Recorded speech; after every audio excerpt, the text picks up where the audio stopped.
Why not try the evil side for a bit? Find out what's going on as I hereby summon all my imps to join me on my adventures through Marvel Snap. Hey everybody, it's Annabelle. So with the Season Pass card no longer being part of a Spotlight Cash Reserve, every month I like to go over what the Season Pass card is and does in a Season Pass review. And this particular Season Pass card happens to be Baron Zemo. Baron Zemo is actually a title of German nobility. His family pledged their service to the German Empire in return for Castle Zemo, land that they could pass down to their heirs. This particular Baron Zemo also used to be a former colonel, but following the Battle for Sokovia, however, he became a criminal mastermind who sought revenge against enhanced individuals such as the Avengers. After losing his family, he became obsessed with destroying them. Knowing he was no match against the Avengers, he started a plan to have enhanced individuals all destroy each other. Baron Zemo may seem like he is only a very vengeful man, but he is actually more the ultimate personification of manipulation. He is able to carefully plan and execute all the steps required to manipulate all his pieces to do his biddings, whether those pieces realize it or not. He uses his psychological warfare is so brilliant that he is able to compensate for uncounterable factors. Despite his relentless attempts at trying to destroy the Avengers, he is not without a conscience, and violence means are not something he enjoys much.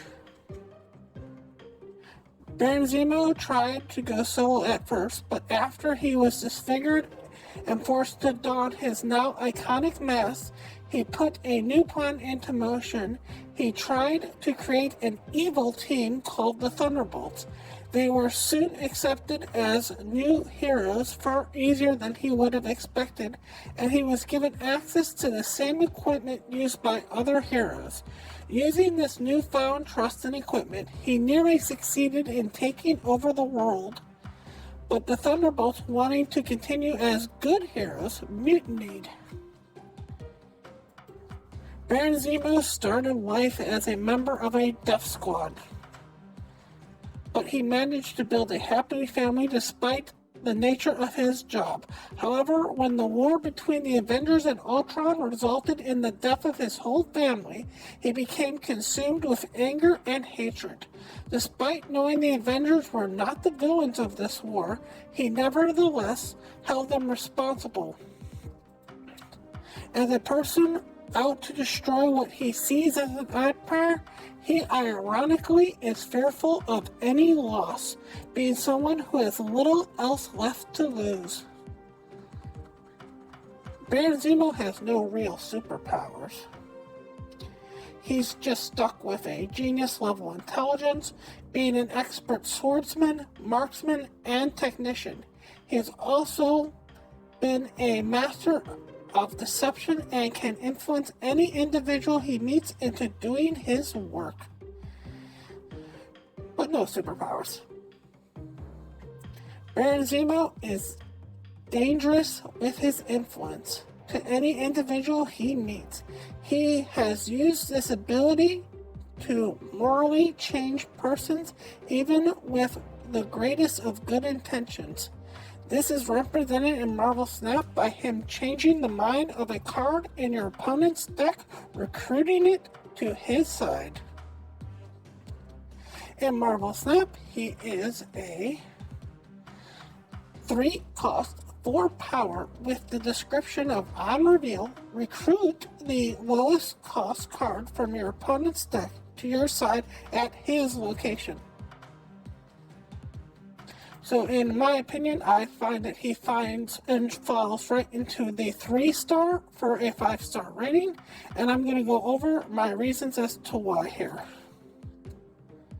So first of all, he's not that good of a card, he's not that bad of a card, he's right in the middle of the road.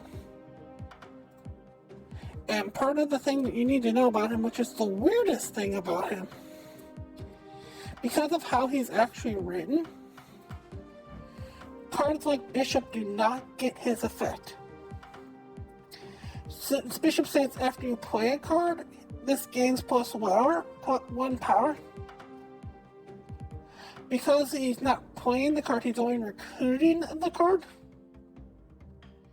Bishop wouldn't get the +1 power. Now, I don't know how often you're going to be playing a Baron Zemo into a Bishop, or who even plays Bishop anymore, but just one of those little side notes that needs to be out there.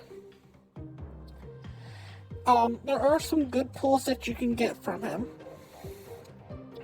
One of the best pulls that you can get from him, and one of the decks that I've even seen him played in from time to time, is Silver Surfer. Because if you get Silver Surfer as a pull, Baron Zemo also is a 3 cost, so it'll buff himself because the on-reveal effects happen. While you may try to do him almost like a Polaris, where it's a 3/5 that has a slight upside more of the time, the way that you almost need to view him is more like a Galactus. In almost every situation, he's going to come out, and with the 2 cards that he gets, is going to be at least a 3/8 when all is said and done. Unless you draw something really weird, and Galactus would... Sorry, Gladiator, not Galactus, I should say,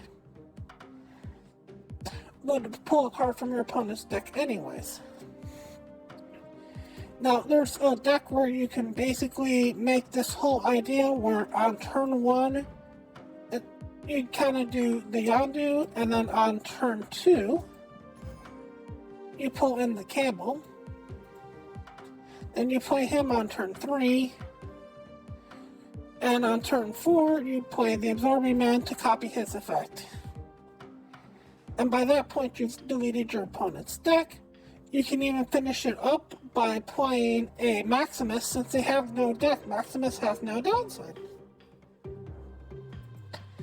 That might not be the best option for him. That may not be the worst option for him. I have seen it run around a little bit. It's kind of a mill option for the deck. But there's really no bad option for the Baron. I mean, the worst that you can get off of him might be the Hood, but even with getting the Hood, you get the Demon. The 2 other ones that are kind of bad are Hazmat, since you're not playing the Luke Cage most likely, and Bast. Bast will change your hand to all 3s, but when's the last time you really saw Bast running around? And the thing is that because of how late you draw it, most times you're getting about a 3-drop in it. Also does work with long and long-like effects, and is sometimes the best thing that you can do with him, as then you get 2 cards to your side, and really thin out their deck. All in all, I think it's a decently good card. I think it might be a staple going down forward. Even though it's not pulling something big from your opponent's deck, when you pull a key card from them and know that they don't have it, it's so easy to snap.